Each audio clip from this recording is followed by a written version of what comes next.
walls and a concrete floor without holes. Okay, but if out front there were curtains on the window, let's just say, or it was a residential property, and the tenant takes them down, But in a residential, it's different. They have So to in stay. other words, the curtains would be personal property chattels in a sale, right?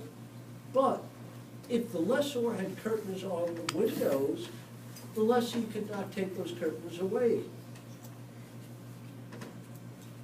And again, to remove the curtains, they'd have to get the lessor's permission to make a change, right? So that is, whose property is it and how does that relate? Landlord-tenant is, you don't take the furniture that the landlord supplied, that's theirs, and they don't take your stuff that you attached with their permission, that's yours. If I have a ceiling fan in the condo I rented, they don't supply them.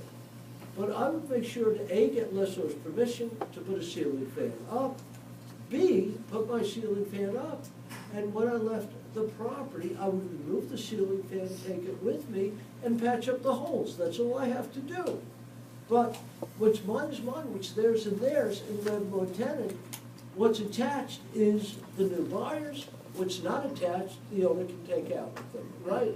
So that is the simplicity of it all without getting too deep. So again, in buyer-seller, anything attached is real property. Has to be left unless contractually excluded. And again, the lessee, lessor, anything the lessee has of their own, even if they attach it, is still chattel personal property. Now again, in our building here, everything that we have brought into this room is called a trade fixture. Even though these erasure boards are firmly attached to the property, these are ours. We remove them, we just patch up the hole. That projector, we remove it, we patch up. That's it. All we have to leave them is exactly what they left us with. 4 walls,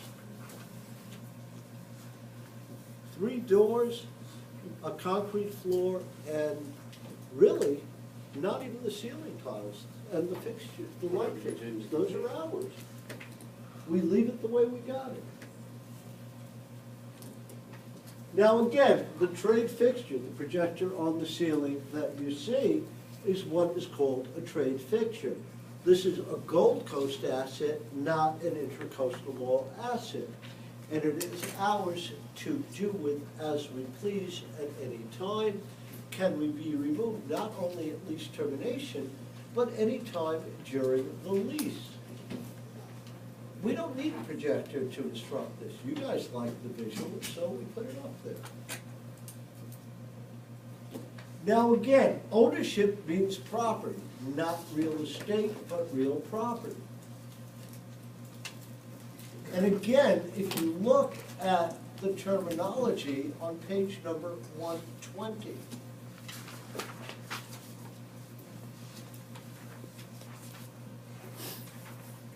where it says legal rights and real property ownership.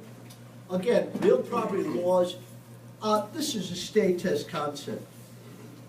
We have what is called an allodial system in the United States.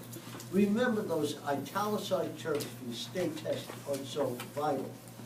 And just to give you a little background of world history, all of the land that was valuable on earth has been owned for years by royalty, right? You gotta get the king's permission or the duke's permission or the earl's permission to be on their property, right? And by the way, if you're starving to death and you killed an animal on their property, that's a death penalty offense. Because it was their animals, their property, right? But we created an allodial system, which is currently in most parts of the world, where anyone with the means to acquire may have the rights, right? You didn't have to be a relative of a friend of a king or queen or a church. So now we have the allodial system, which is good, which is anyone with the means to acquire can get ownership rights. And again, we speak of the bundle of rights in real property. It comes out of common law. So again, the legal rights of ownership are often compared to a bundle of sticks, with each stick representing a separate transferable right. All property rights taken together may be thought of as the bundle of rights, each right representing a stick. Now, the complete bundle of rights of ownership, which may or may not be held, are as follows. The rights of possession. You know, in essence, the lessor of this space gave up their stick of possession to us in order for them to earn revenue. Is that correct? Yeah. So we have possession as a lessee. The lessor gave up that right. Now again, we can't dispose of this property, but after our lease is over, the lessor may dispose of this property. They can even dispose of it while we're leasing, right? Actually, we're an asset. We're a good tenant. We've been here for 1,000 years, right?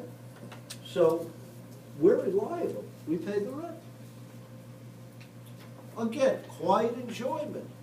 The lessor has given us quiet enjoyment for a certain period of time, but they do have a claim on the property if we do not pay our rent, right? And frankly, if they don't pay their debts, they will lose their quiet enjoyment because there will be a foreclosure against them, right? Again, exclusion. Come on my property if you're not authorized to do so without my permission. Boom, boom, boom, boom, boom, boom, boom, boom, boom, boom, boom, boom, boom.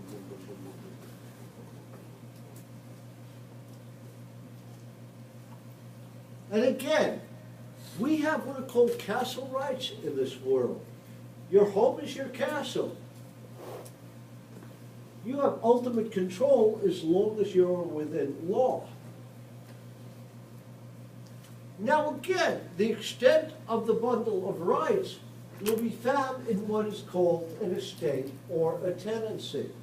Estates and tenancy are synonymous in language. They mean the exact same thing.